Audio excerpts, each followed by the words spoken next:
Hi, Rob Workman here with EMS Safety Company and EMF University, and what I got here is an NFA 1000, and I brought two of them out today because we're going to test the electrical field and magnetic field, and these have already been set. One's been set for the magnetic, this one's been set for the electrical field.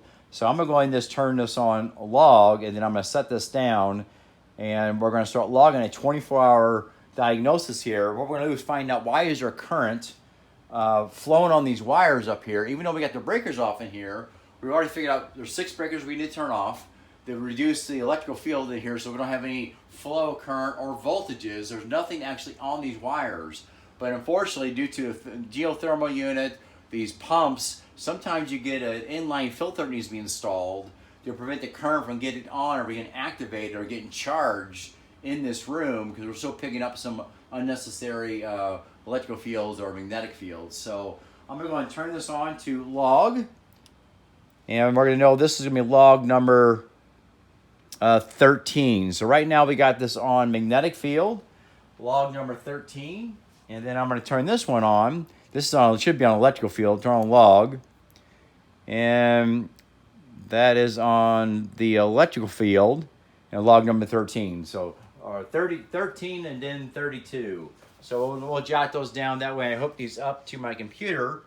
We'll be able to find out which, 32, and then we got 13. So I'll be able to hook those on the computer, and we'll have a 24-hour diagnosis here. Now we'll get back about 6 feet because one is picking up the electrical field, and the other one's just doing magnetic. Now magnetic field is not influenced by the body.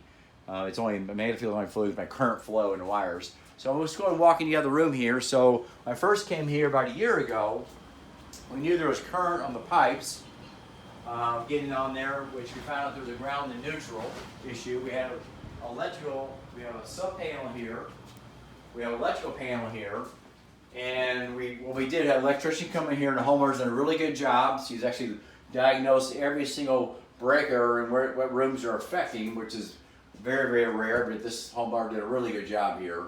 And what we found is we need to have a sine tamer in here because it's taking out the lower voltages or dirty electricity, the lower frequencies. It rides on these lines on that 60 hertz cycle. It comes in usually from the 2 hots from the power grid. Does a really good job, especially with smart meters. And we do have a smart meter on this. We'll go outside in a minute and look at it.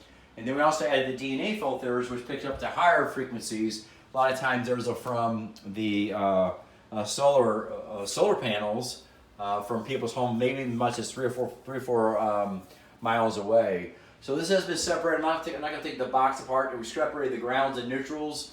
That gives a better clarity of where the currents should flow without getting mixed throughout the whole entire house. So let's go ahead and flow on out to the outside here, and we'll come back here in 24 hours and we'll pick up the NFA 1000 and hook up the computer. So I think this is the best way to go outside. We can go out the back door. Can we go out the back door here? Yeah. Let's go out the back door. So we're going to go outside by the meter, and the meter. So we have a well here, right? Yes. We have a well here.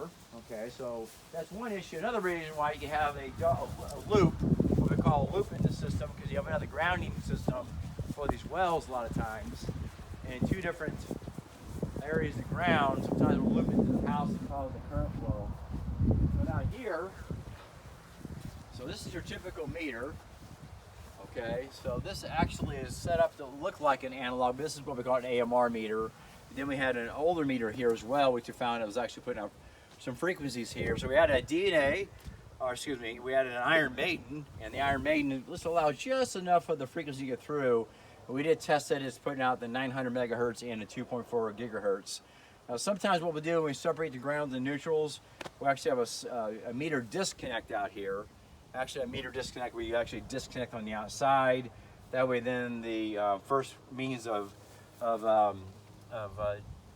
first area for the 2 hots to come in and dissipate the dirty electricity, you can go right to ground. So there's your rod here. So we have different pieces in here for your cable. I think this comes out, doesn't it? I don't know. No, we won't worry about that. Company. Okay. So, all right, just another episode of EMF Safety Company and EMF University. Thanks so much.